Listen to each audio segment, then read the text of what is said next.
Semar adalah narasi, adalah deskripsi orang Jawa tentang seperti apa sih ketuhanan dan kebertuhanan itu. Kita awali dari namanya, Semar. Ya, sebenarnya kata-katanya jelas dari kata-kata samar. Nama aslinya kan Ismoyo, karena memang dia Maya. Bandingkan dengan Betara Guru.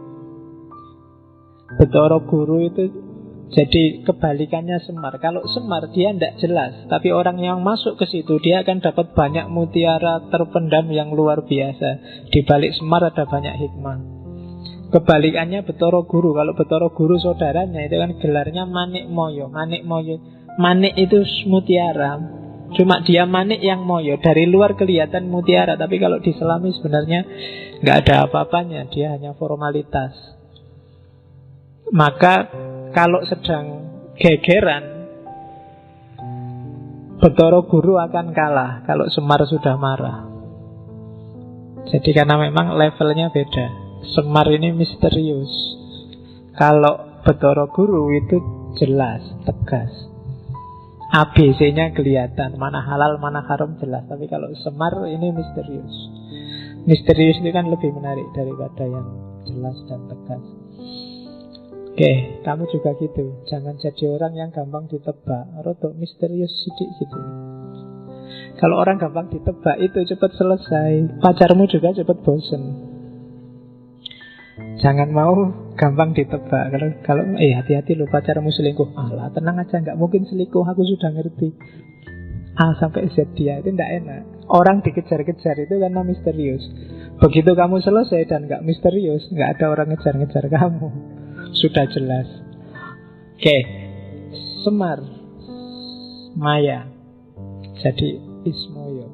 Orang selalu nebaknya salah kalau berhadapan dengan Semar. Dianggap A ternyata B, dianggap ketawa ternyata nangis, dianggap berdiri ternyata duduk, dianggap seneng ternyata susah, dianggap jadi Maya.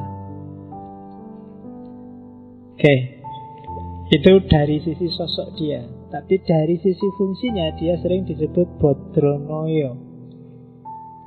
Bodronoyo, Ki Lurah Bodronoyo. Saya lupa, di Facebook kelihatannya banyak yang pakai nama Bodronoyo. Meskipun ngerti karepe apa ndak aku ya ora paham. Jadi Bodronoyo itu dari kata-kata bodro, bebodro. Bebodro itu membangun dari bawah, dari pondasi. Kalau noyo kebalikannya, utusan dari atas. Jadi Semar adalah sosok yang dari atas ke bawah sekaligus dari bawah ke atas. Dia membangun dunia, tapi hakikatnya dia bukan orang bawah, tapi orang atas. Jadi dia ini utusan sekaligus orang biasa. Dia ini berusaha sendiri sekaligus dibantu dari atas.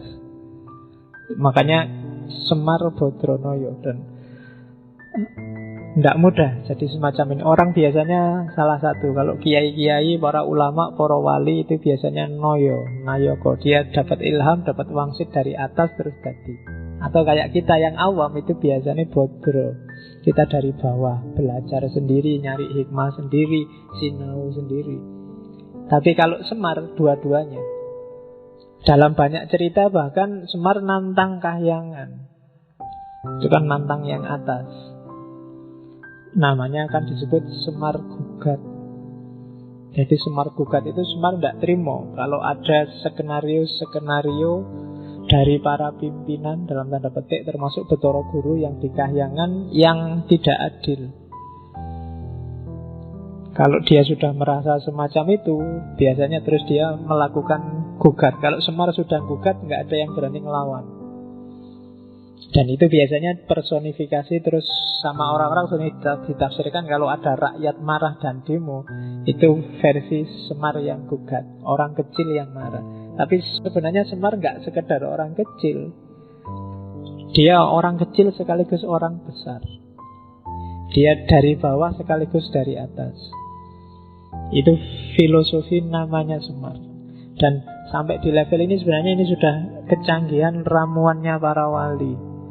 untuk menyatukan di satu sosok sekaligus seorang filosof sekaligus seorang wali.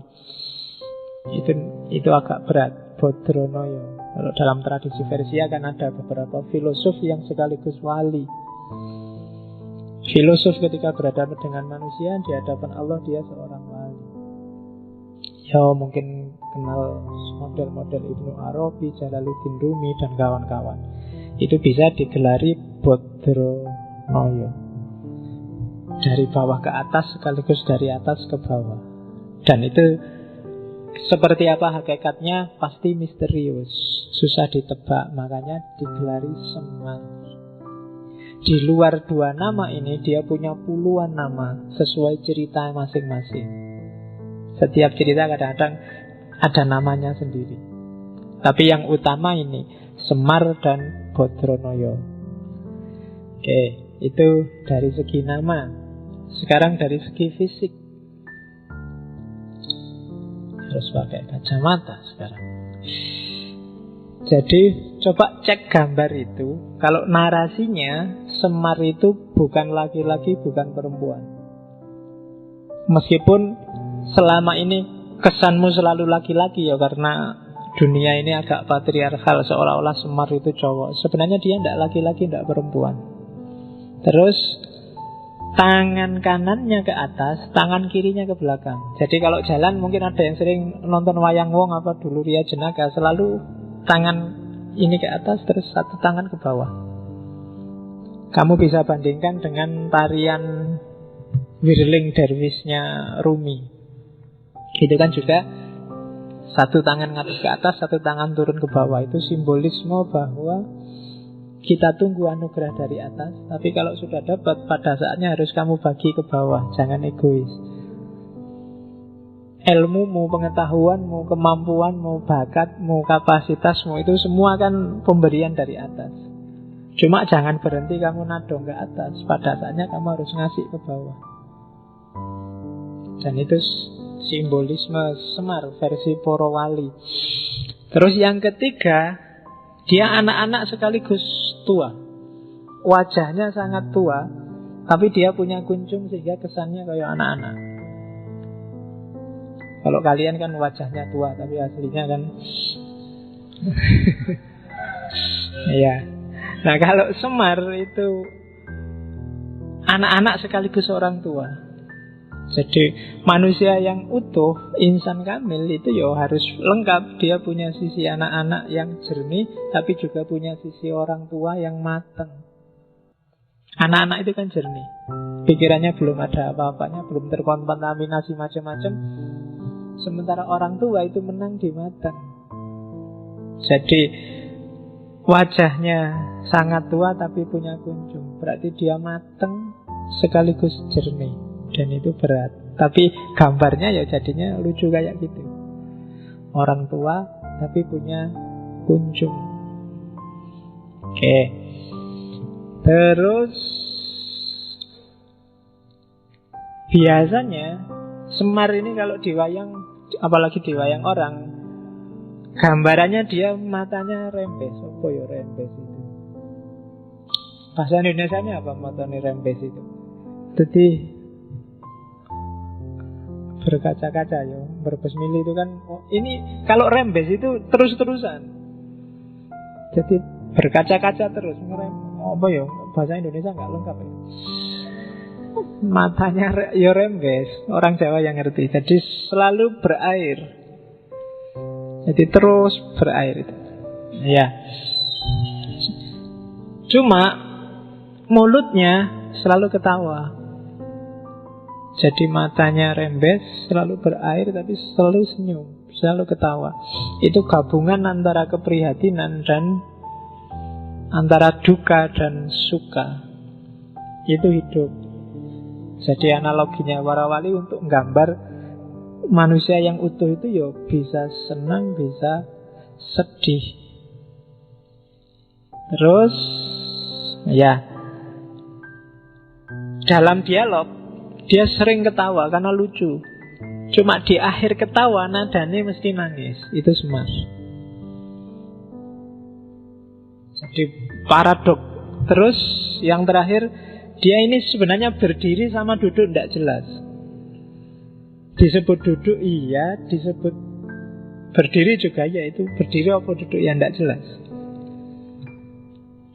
Jadi kalau di Purwocarito tadi, kenapa kok bawahnya besar sekali? Di seratnya Ronggo Warsito ada cerita bahwa 3 saudara ini, Togog, Betara Guru sama Semar, satu ketika rebutan siapa yang berhak ganti Sang Hyang Tunggal.